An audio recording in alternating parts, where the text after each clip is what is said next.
Participants Page Filters in Moodle 3.9.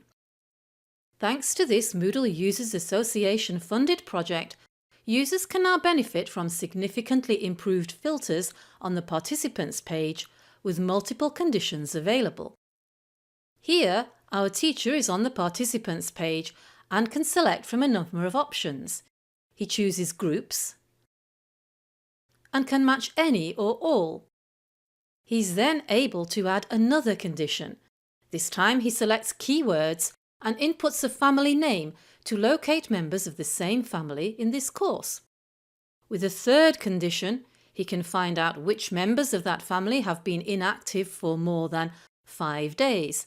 Again, he can match any or all of these, and then applies a filter and finds 2 participants.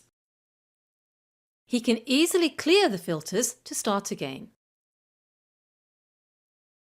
To summarise, a Moodle Users Association funded project brings improved filters on the participants page, including multiple conditions.